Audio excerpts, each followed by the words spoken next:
Programme एक खास मुलाकात देखने वाले सारे दर्शकों को मेरी प्यार भरी सत श्री अकाल गुड ईवनिंग। अज तो असी जो प्रोग्राम लैके आए हैं ये साढ़े बहुत ही खास गैसट जिन्होंने असी इत्थे बुलाया है ने लॉयर मिस्टर रमनीक मक्कड़ तो काफ़ी सालों तो इत्थे ब्रैम्पटन दे विच रियल एस्टेट लॉ प्रैक्टिस कर रहे हैं। सो रमनीक जी अगे चलने तो पहले जे तुसी थोड़ी जी अपने आप को इंट्रोड्यूस करो तो। जी thank you Sukhpreet ji, thank you for having me here. जिवें तुसीं पिछले दस्सिया मेरा नाम रमनीक मक्कड़ है तो मैं पिछले 10 सालों तो ब्रैम्पटन मिसागा के एरिए विच रियल एस्टेट लॉ प्रैक्टिस कर रहे हैं तो साडी फर्म का नाम है RSM law professional corporation. Thank you so much Ramneek ji, अज स्पैशली तुसीं इन्ना टाइम कढ के साडे लई आए हो। नहीं थैंक यू थोड़ा Sukhpreet ji, thank you for having me. I really hope कि इस इंटरव्यू तो साडे जिहड़े दर्शक ने वैल्यूएबल इन्फॉर्मेशन लै सकणगे। स्पैशली मार्केट चेंज हो रही है, यू नो दोबारा आप देख रहे हैं एक्टिविटीज़। हाँ जी हाँ जी। आई मीन जब आप स्पैशली मॉर्गेज रियल एस्टेट की गल करते हैं तो लॉयर इन्फॉर्मेशन भी बड़ी जरूरी बन जाती है इत्थे। जरूर जी हाँ जी। सो रमनीक जी तुहाडे कोल जो मोस्टली क्लाइंट्स के फोन आते हैं, आई एम श्योर कि पहली बारी ट्रांजैक्शन होंदी है स्पैशली बड़े लोगों की तो कुछ नर्वसनैस भी होंदी होएगी। हाँ जी हाँ जी। सो सब तो जो कुछ बेसिक क्वेश्चनस ने वो की होंदे ने क्लाइंट्स जब तुहानू कॉल करते हैं? जो as a first time home buyer जो किसी का फोन आता है तो उन्होंने बेसिक क्वेश्चन यही होंगे कि क्लोजिंग कॉस्ट उन्होंने कितनी पेगी क्योंकि अपनी जिंदगी की सब तो बड़ी ट्रांजैक्शन कर रहे होंगे है। So they want to make sure कि they have enough funds right तो क्लोजिंग कॉस्ट की होएगी तो की कोई उहदे इंक्लूड होएगा क्लोजिंग कॉस्ट दे विच। ओके जी, तो इस तो इलावा कोई होर जिवें आई नो कि कई बार होम बायर्स रिलेटेड क्योंकि specially being in the mortgage industry मेरे को भी कई हाँ जी हाँ जी हाँ जी हाँ जी तो उन्होंने यही सैकेंड क्वेश्चन उहदा यही होंदा कि as a first time home buyer उन्होंने कितनी रिबेट वास्ते वो क्वालीफाई कर सकते हैं। ठीक है जी, चलो फिर असी थोड़ा जिहा अगे वधदे हां इस प्रोग्राम दे विच ते हुण असी गल करदे हां क्लोजिंग कॉस्ट दी। जी जी जी। एंड यूजुअली आई थिंक जिहड़ी क्लोजिंग कॉस्ट होंदी है ये apart from the down payment होंदी है। सो डाउन पेमेंट तो आपां देनी है जो भी आपां डिपेंडिंग ऑन असी कितना डाउन कर रहे हैं। जी जी जी। पर क्लोजिंग कॉस्ट दे विच रमनीक जी इहदे च की कवर्ड होंदा है ते किन्नी क तैयारी रखनी चाहिए है किसी भी क्लाइंट नू ऑफर पाने तो पहले या माइंड दे विच प्रिपरेशन होनी चाहिए कि हाँ इन्ने सानू साइड ते होने चाहिए? हाँ जी, तो क्लोजिंग कॉस्ट वेरी करती है थोड़ी परचेज प्राइस के उपर। ठीक है जी, तो क्लोजिंग कॉस्ट में सब तो जो बड़ा कंपोनेंट होंदा लैंड ट्रांसफर टैक्स का। ठीक है, सैकेंड वो आ जाता लॉयर की फीस। ठीक है जी, तो डिसबर्समेंट्स आ जाती जिन्होंने आप सर्च कॉस्ट कहने आप प्रॉपर्टी सर्चिज वगैरह होंगे तो चौथा वो चाहता कंपोनेंट होंगे उन्होंने कहते टाइटल इंश्योरेंस। ठीक है, ये 4 मेन कंपोनेंट होंगे हैं जोड़े क्लोजिंग कॉस्ट दे विच होंदे हैं। ठीक है जी।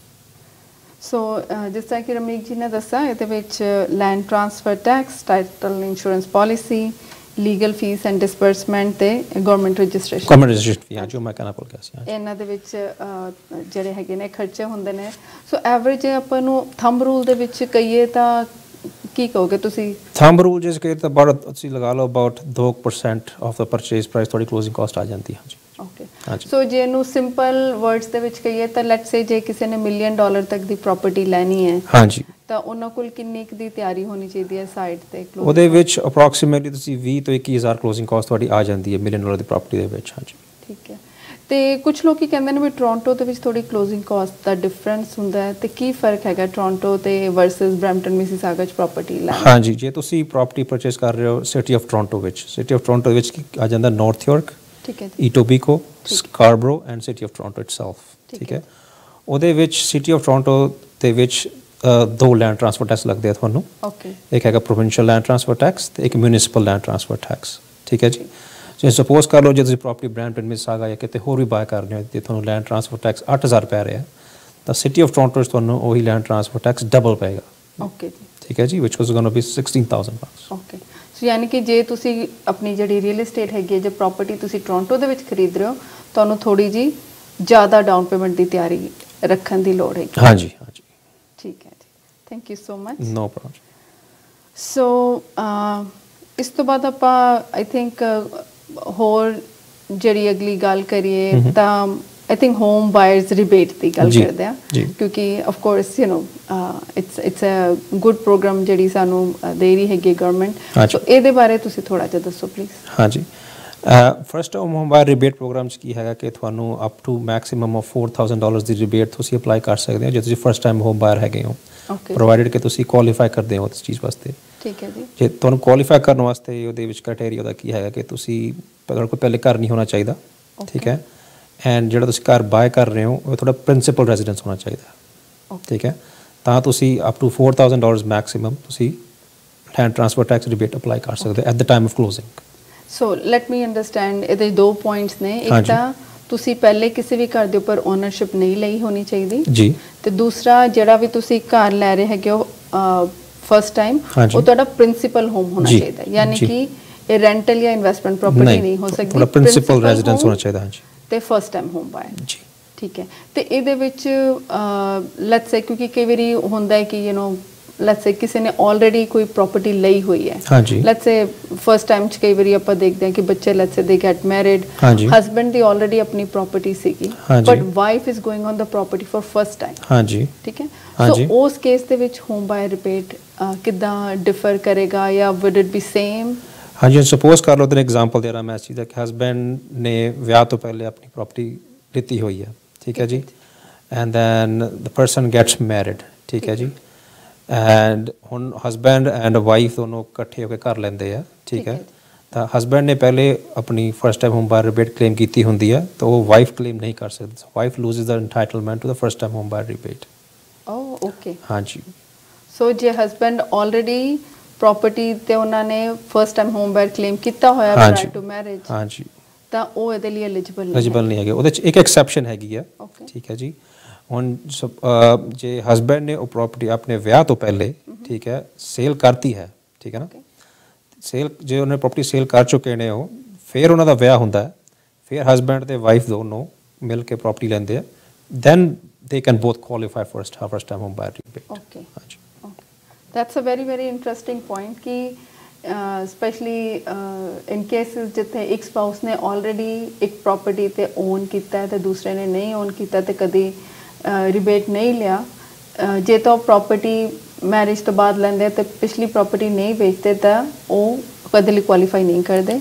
However जे वो property जड़ी existing सी की जिधे ते ਉਹਨਾਂ ਨੇ ਰਿਬੇਟ ਕਲੇਮ ਕੀਤਾ ਸੀ, ਜੋ ਪ੍ਰਾਪਰਟੀ ਸੈਲ ਕਰ ਦਿੰਦੇ ਆ then they would qualify again for home buyer support. Thank you so much for sharing such valuable information. No problem. ਕੋਈ ਹੋਰ ਇਹਦੇ ਚ exceptions ਜਾਂ anything else that major exception ਨਹੀਂ ਹੁੰਦੀ ਉਹਦੇ ਵਿੱਚ, ਤੇ ਕਈ ਵਾਰੀ ਆਪਾਂ ਦੇਖਦੇ ਆ ਕਲਾਇੰਟਸ ਜਿਹੜੇ ਹੈਗੇ ਆ ਉਹਨਾਂ ਨੂੰ ਲੱਗਦਾ ਕਿ ਮੈਂ ਹਸਬੈਂਡ ਵੀ ਫਸਟ ਟਾਈਮ ਹੋਮ ਬਾਇਰ ਨੇ, ਹਾਂਜੀ, ਤੇ ਵਾਈਫ ਵੀ ਫਸਟ ਟਾਈਮ ਹੋਮ ਬਾਇਰ ਨੇ, ਹਾਂਜੀ, ਉਸ ਕੇਸ ਦੇ ਵਿੱਚ ਕੀ ਇਹ ਰਿਬੇਟ ਡਬਲ ਹੋ ਜਾਂਦਾ ਹੈ ਜਾਂ ਕਿਦਾਂ ਕੰਮ? ਨਹੀਂ, ਇਹ ਸਾਨੂੰ ਕਾਫੀ ਕੁਐਸਚਨ ਇਸ ਤਰ੍ਹਾਂ ਦੇ ਆਉਂਦੇ ਨੇ ਕਿ ਹਸਬੈਂਡ ਵੀ ਫਸਟ ਟਾਈਮ ਹੋਮ ਬਾਇਰ ਤੇ ਵਾਈਫ ਵੀ ਫਸਟ ਟਾਈਮ ਹੋਮ ਬਾਇਰ ਹੈ ਕਿ ਉਹਨਾਂ ਨੂੰ ਰਿਬੇਟ 8,000 ਦੀ ਮਿਲੇਗੀ ਜਾਂ 4,000 ਦੀ ਮਿਲੇਗੀ। ਤੁਸੀਂ ਤੁਹਾਨੂੰ ਮੈਕਸਿਮਮ ਅਪ ਟੂ $4,000 ਦੀ ਰਿਬੇਟ ਹੁੰਦੀ ਹੈ ਇਹਦੇ ਵਿੱਚ, ਤੇ 8,000 ਦੀ ਰਿਬੇਟ ਨਹੀਂ ਹੁੰਦੀ ਇਹਦੇ ਵਿੱਚ। ਸੋ ਕਈ ਕੇਸਿਸ ਆਪਾਂ ਦੇਖਦੇ ਹਾਂ ਲੈਟਸ ਸੇ even family ਦੇ 3 ਜਾਂ 4 ਜੀ ਰਲ ਕੇ ਲੈ ਲੈਂਦੇ ਨੇ, ਪੇਰੈਂਟਸ ਵੀ ਕਈ ਵਾਰੀ ਕੋ-ਸਾਈਨ ਹੁੰਦਾ ਜਾਂ ਬ੍ਰਦਰ ਤੇ ਉਹਨਾਂ ਦੇ ਵਾਈਫ, ਡਿਪੈਂਡਿੰਗ ਔਨ, ਕਿਉਂਕਿ ਹਰ ਇੱਕ ਦੀ ਫੈਮਿਲੀ ਸਿਚੁਏਸ਼ਨ ਡਿਫਰੈਂਟ ਹੁੰਦੀ ਹੈ। ਸੋ ਲੈਟਸ ਸੇ ਜੇ ਦੋ couples for example let's say 2 brothers and ਉਹਨਾਂ ਦੇ 2 ਵਾਈਫਸ, ਲੈਟਸ ਸੇ 4 ਜਣੇ ਰਲ ਕੇ ਪ੍ਰਾਪਰਟੀ ਖਰੀਦ ਰਹੇ ਹਨ, ਤੇ ਉਸ ਕੇਸ ਦੇ ਵਿੱਚ ਇਸ ਰਿਬੇਟ ਦਾ ਕੀ ਡਿਫਰੈਂਸ ਹੋਏਗਾ? ਜੇ ਚਾਰੋਂ ਹੀ ਫਸਟ ਟਾਈਮ ਹੋਮ ਬਾਇਰ ਨੇ ਤਾਂ again it's maximum of $4,000 rebate. ਹਾਂਜੀ, ਓਕੇ, ਠੀਕ ਹੈ ਜੀ, ਠੀਕ ਹੈ। ਸੋ ਬੇਸਿਕਲੀ ਇਹ ਰਿਬੇਟ ਫਸਟ ਟਾਈਮ ਹੋਮ ਬਾਇਰ ਦੇ ਹਿਸਾਬ ਨਾਲ ਹੈਗੀ ਹੈ, ਪ੍ਰਾਪਰਟੀ ਤੇ ਹੈਗੀ ਹੈ। ਹਾਂਜੀ, ਠੀਕ ਹੈ, ਠੀਕ, ਥੈਂਕ ਯੂ ਸੋ ਮਚ। ਤੇ ਹੁਣ ਰਮਨੀਕ ਜੀ ਥੋੜਾ ਜਿਹਾ ਸਾਨੂੰ ਓਨਰਸ਼ਿਪਸ ਬਾਰੇ ਦੱਸੋ, ਕਿਉਂਕਿ ਓਨਰਸ਼ਿਪ ਤੋਂ ਰਿਲੇਟਡ ਵੀ ਕਈ ਵਾਰੀ ਕਨਫਿਊਜ਼ਨਸ ਹੁੰਦੀਆਂ ਹੈ ਕਿ ਅਸੀਂ ਕਿੱਦਾਂ ਕਰੀਏ ਜਾਂ what is a right way to do. So ਥੋੜਾ ਜਿਹਾ ਇਹਦੇ ਬਾਰੇ ਦੱਸੋ ਕਿ ਕਿਸ ਤਰ੍ਹਾਂ ਦੀ ਓਨਰਸ਼ਿਪ ਜਿਹੜੀ ਹੈਗੀ ਹੈ, ਪੋਸਿਬਿਲਿਟੀਜ਼ ਹੈਗੀਆਂ ਨੇ ਇਨ ਓਨਟਾਰੀਓ। ਸੋ ਆਪਾਂ ਜਦੋਂ ਅਸੀਂ ਪ੍ਰਾਪਰਟੀ ਓਨਰਸ਼ਿਪ ਲੈਂਦੇ ਹਾਂ ਪ੍ਰਾਪਰਟੀ ਦੀ ਆਪਾਂ, ਠੀਕ ਹੈ, ਉਹਦੇ 2 ਤਰੀਕੇ ਹੁੰਦੇ ਲੈਣ ਦੇ ਪ੍ਰਾਪਰਟੀ ਓਨਰਸ਼ਿਪ। ਇੱਕ ਨੂੰ ਅਸੀਂ ਕਹਿੰਦੇ ਹਾਂ ਜੁਆਇੰਟ ਟੈਨੈਂਸੀ, ਤੇ ਦੂਸਰੇ ਨੂੰ ਕਹਿੰਦੇ ਹਾਂ ਟੈਨੈਂਟਸ ਇਨ ਕਾਮਨ, ਠੀਕ ਹੈ ਜੀ। ਯੂਜੂਅਲੀ ਜਦੋਂ husband and wife property buy ਕਰਦੇ ਆ, ਸੋ ਵੀ ਪ੍ਰੈਫਰ ਕਿ ਉਹ ਜੁਆਇੰਟ ਟੈਨੈਂਟਸੀ ਪ੍ਰਾਪਰਟੀ ਬਾਏ ਕਰਨ, ਠੀਕ ਹੈ। ਤੇ ਜੇ 2 ਫਰੈਂਡਸ ਮਿਲ ਕੇ ਬਾਏ ਕਰਦੇ ਆ, ਰਾਈਟ, ਜਦੋਂ ਪਾਰਟਨਰਸ ਮਿਲ ਕੇ ਬਾਏ ਕਰਦੇ ਆ ਤਾਂ ਉਹਨਾਂ ਨੂੰ ਅਸੀਂ ਟੈਨੈਂਟਸ ਇਨ ਕਾਮਨ ਦੇ ਨਾਲ ਰਜਿਸਟਰ ਕਰਦੇ ਹਾਂ ਉਸ ਚੀਜ਼ ਨੂੰ, ਪ੍ਰਾਪਰਟੀ ਨੂੰ। ਹਾਂਜੀ, ਉਹਨਾਂ ਦੇ ਦੋਨਾਂ ਦੇ ਪਲੱਸ ਤੇ ਦੋਨਾਂ ਦੇ ਮਾਈਨਸ ਹੁੰਦੇ ਆ ਉਹਦੇ ਵਿੱਚ, ਠੀਕ ਹੈ ਜੀ। ਹੁਣ ਸਪੋਜ਼ ਕਰ ਲਓ ਜੇ ਤੁਸੀਂ husband and wife joint tenancy 'ਚ ਪ੍ਰਾਪਰਟੀ ਲੈਂਦੇ ਨੇ, ਠੀਕ ਹੈ ਜੀ, ਤੇ ਜੁਆਇੰਟ ਟੈਨੈਂਸੀ ਕੀ ਹੁੰਦਾ ਕਿ ਤੁਹਾਡਾ ਰਾਈਟ ਆਫ ਸਰਵਾਈਵਰਸ਼ਿਪ ਹੁੰਦਾ ਉਹਦੇ ਵਿੱਚ, ਠੀਕ ਹੈ ਜੀ। ਓਕੇ, ਸੋ ਜਸਟ ਮੈਂ ਇੱਕ ਵਾਰੀ ਇੱਥੇ ਰੀਫਰੇਸ਼ ਕਰਦਾ ਕਿ ਜਦੋਂ ਅਸੀਂ ਜੁਆਇੰਟ ਟੈਨੈਂਟਸ ਲੈਂਦੇ ਆ ਤਾਂ ਉਹਦੇ ਵਿੱਚ ਰਾਈਟ ਆਫ ਸਰਵਾਈਵਰਸ਼ਿਪ ਹੁੰਦਾ ਹੈ। ਹਾਂਜੀ। ਓਕੇ, ਤੇ ਉਹ ਕਿੱਦਾਂ ਹੈਲਪ ਕਰਦਾ? ਉਹਦੇ 'ਚ ਹੁੰਦਾ ਕਿ ਸਪੋਜ਼ ਕਰ ਲਓ ਕਿ ਜਿਵੇਂ ਹਸਬੈਂਡ ਵਾਈਫ ਨੇ ਜੁਆਇੰਟ ਟੈਨੈਂਸੀ 'ਚ ਪ੍ਰੋਪਰਟੀ ਲਿੱਤੀ ਹੈ, ਹੁਣ ਸਭ ਇੱਕ ਹਸਬੈਂਡ ਦੀ ਜਾਂ ਵਾਈਫ ਦੀ ਉਹਦੇ 'ਚ ਇੱਕ ਦੀ ਡੈਥ ਹੋ ਜਾਂਦੀ ਹੈ ਉਹਦੇ ਵਿੱਚ, ਠੀਕ ਹੈ। ਤੇ ਜਿਹਦੀ ਡੈਥ ਹੋ ਗਈ ਹੈ ਉਹਦਾ ਹਿੱਸਾ, ਉਹਦਾ ਸ਼ੇਅਰ ਦੂਸਰੇ ਸਪਾਊਸ ਨੂੰ ਆਟੋਮੈਟਿਕਲੀ ਰੋਲ ਓਵਰ ਹੋ ਜਾਂਦਾ, ਠੀਕ ਹੈ। ਉਹਦੇ ਵਿੱਚ ਸਿਰਫ ਇੱਕ ਸਾਨੂੰ ਸਰਵਾਈਵਰਸ਼ਿਪ ਐਪਲੀਕੇਸ਼ਨ ਪ੍ਰੋਪਰਟੀ ਦੇ ਉੱਪਰ ਰਜਿਸਟਰ ਕਰਨੀ ਪੈਂਦੀ ਹੈ ਉਹਦੇ ਵਿੱਚ। ਓਕੇ, ਉਹ ਇੰਨਾ ਲੰਬਾ ਪ੍ਰੋਸੀਜਰ ਨਹੀਂ ਹੈਗਾ ਉਸ ਚੀਜ਼ ਦਾ ਕੋਈ। ਸੋ ਇਨ ਅ ਸਿਚੁਏਸ਼ਨ ਲਾਈਕ ਦਿਸ, ਜਿਵੇਂ ਤੁਸੀਂ ਕਹਿ ਰਹੇ ਹੋ ਕਿ ਐਂਡ ਕਈ ਵਾਰੀ I mean we have seen you know in many years working in the bank, ਕਈ ਵਾਰੀ ਇਹੋ ਜਿਹੀਆਂ ਚੀਜ਼ਾਂ ਹੁੰਦੀਆਂ you know where one partner has left, ਜਾਂ ਤੇ ਇਹ ਜਿਹੜਾ ਤੁਸੀਂ ਸਰਵਾਈਵਰਸ਼ਿਪ ਵਾਲਾ ਫਾਰਮ ਦੀ ਗੱਲ ਕਰ ਰਹੇ ਹੋ, ਇਹ ਲਾਇਰ ਦੇ ਥਰੂ ਸਬਮਿਟ ਹੋਣਾ ਹੁੰਦਾ ਹੈ ਜਾਂ ਕਲਾਇੰਟ ਆਪੇ ਵੀ ਕਰ ਸਕਦਾ? ਨਹੀਂ, ਇਹ ਤੁਹਾਨੂੰ ਕਿਸੇ ਲਾਇਰ ਦੀ ਹੈਲਪ ਨਾਲ ਤੁਸੀਂ ਪ੍ਰੋਪਰਟੀ ਦੇ ਉੱਪਰ ਸਰਵਾਈਵਰਸ਼ਿਪ ਐਪਲੀਕੇਸ਼ਨ ਕਰਦੇ ਹੁੰਦੇ ਹੋ ਜੀ। ਓਕੇ, ਤੇ ਉਹਦੇ ਨਾਲ ਜਿਹੜਾ ਹੈਗਾ ਜਿਹੜੇ ਸਪਾਊਸ ਦੀ ਡੈਥ ਹੋ ਗਈ ਹੈ ਉਹਨਾਂ ਦਾ ਜਿਹੜਾ ਸ਼ੇਅਰ ਹੈਗਾ ਉਹ ਸਰਵਾਈਵਿੰਗ ਸਪਾਊਸ ਚਲਾ ਜਾਂਦਾ, ਹਾਂਜੀ, ਤੇ ਟ੍ਰਾਂਸਫਰ ਹੋ ਜਾਂਦਾ। ਤੇ ਇਸ ਕੇਸ ਦੇ ਵਿੱਚ ਕੋਈ ਕਿਸੇ ਤਰ੍ਹਾਂ ਦੀ ਕੋਈ ਕਾਸਟ ਜਾਂ ਕੁਝ ਵੀ ਇਨਵੋਲਵ ਹੁੰਦੀ ਹੈ ਗਵਰਨਮੈਂਟ ਦੀ ਜਾਂ ਨਹੀਂ? ਉਹਦੇ ਵਿੱਚ ਗਵਰਨਮੈਂਟ ਰਜਿਸਟ੍ਰੇਸ਼ਨ ਫੀ ਹੁੰਦੀ ਹੈ which is about $83 and the legal fees on top of that, ਹਾਂਜੀ। ਠੀਕ ਹੈ ਜੀ, ਠੀਕ ਹੈ। ਤੇ ਦੂਸਰੀ ਤੁਸੀਂ ਇੱਕ ਹੋਰ ਤਰ੍ਹਾਂ ਦੀ ਓਨਰਸ਼ਿਪ ਦੀ ਵੀ ਗੱਲ ਕਰ ਰਹੇ ਸੀ। ਹਾਂਜੀ, ਉਹਨੂੰ ਅਸੀਂ ਕਹਿੰਦੇ ਆ ਟੈਨੈਂਟਸ ਇਨ ਕਾਮਨ, ਠੀਕ ਹੈ ਜੀ। ਜਿਵੇਂ ਮੈਂ ਪਹਿਲੇ ਕਹਿ ਕੇ ਹਟਿਆ ਕਿ ਜਿਵੇਂ ਦੋ ਪਾਰਟਨਰਸ ਪ੍ਰੋਪਰਟੀ ਬਾਏ ਕਰਦੇ ਨੇ, ਠੀਕ ਹੈ ਨਾ। ਹੁਣ ਸਪੋਜ਼ ਕਰ ਲਓ ਆਪਾਂ ਦੋਨੋਂ ਪ੍ਰੋਪਰਟੀ ਬਾਏ ਕਰਦੇ ਹਾਂ, ਠੀਕ ਹੈ ਜੀ।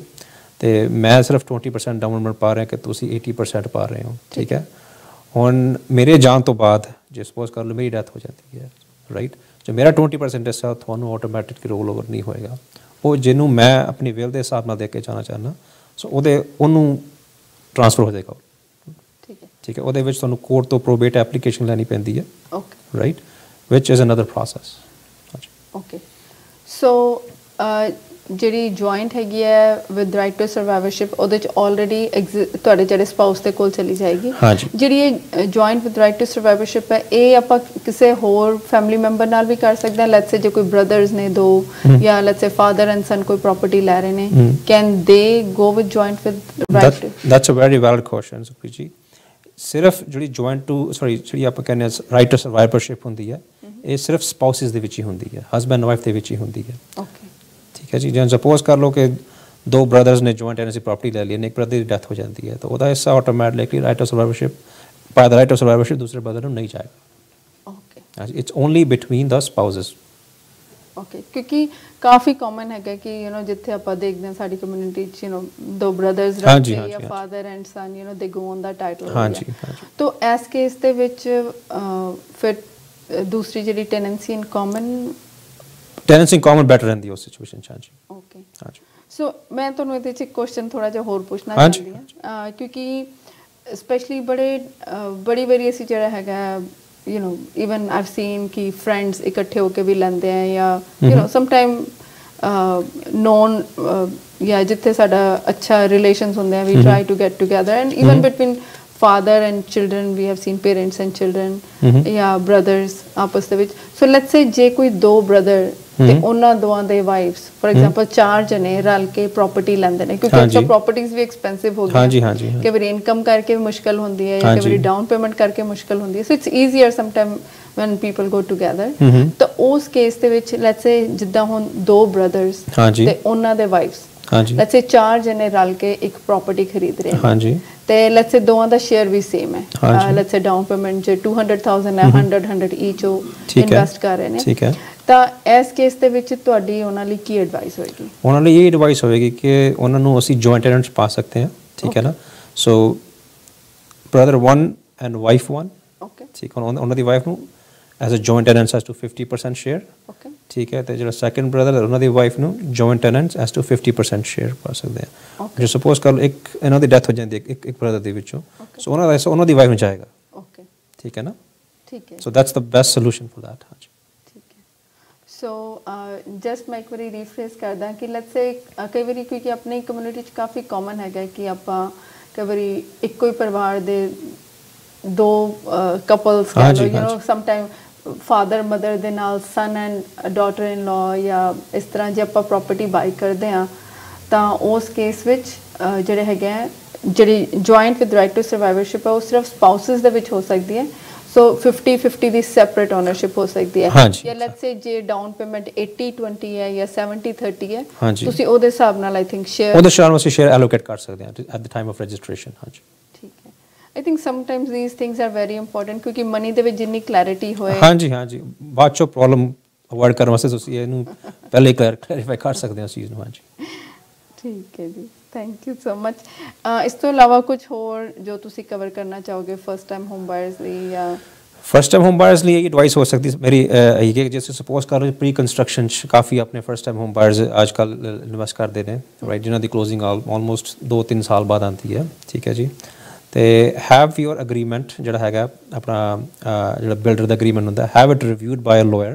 ठीक है क्योंकि की होंगे कि ऑफ्टन टाइम्स उन्होंने काफ़ी हिडन चार्जिस होंगे हैं like for example developmental charges हो गए एंड लेवीज हो गई right those charges are on top of the purchase price। ठीक है कि वो थोड़ा पहले पता होने चाहिए है कि किन्ने होंगे तो so you can prepare yourself better. ठीक है असी बिल्डर नाल ਜਿਹੜੇ ਆਪਣੇ ਡਿਵੈਲਪਮੈਂਟ ਚਾਰजेस ਹੁੰਦੇ ਉਹਨੂੰ ਕੈਪ ਕਰਵਾ ਸਕਦੇ ਹਾਂ so at the time of the closing ਤੁਹਾਨੂੰ ਸਰਪ੍ਰਾਈਜ਼ ਨਹੀਂ ਆਉਂਦਾ ਫਿਰ ਤੁਹਾਡੇ ਕੋਲ। ਠੀਕ ਹੈ ਜੀ। ਸੋ ਜੋ ਮੈਂ ਅੰਡਰਸਟੈਂਡ ਕਰ ਰਹੀ ਹਾਂ ਉਹ ਹੈਗਾ ਕਿ ਕਈ ਵਾਰੀ ਜਦ ਆਪਾਂ ਸਪੈਸ਼ਲੀ ਪ੍ਰੀ ਕੰਸਟਰਕਸ਼ਨ ਬੁੱਕ ਕਰਦੇ ਹਾਂ ਜਿਹਦੀ ਕਿ ਕਲੋਜ਼ਿੰਗ ਨੂੰ ਅਜੇ ਹੋ ਸਕਦਾ 2 ਸਾਲ 3 ਸਾਲ ਹੋਣ ਪਰ ਅਸੀਂ ਫਿਲਹਾਲ ਸਿਰਫ ਡਿਪੋਜ਼ਿਟ ਦੇ ਕੇ ਉਹਦੇ ਤੇ ਉਹਨੂੰ ਬੁੱਕ ਕਰ ਰਹੇ ਹਾਂ।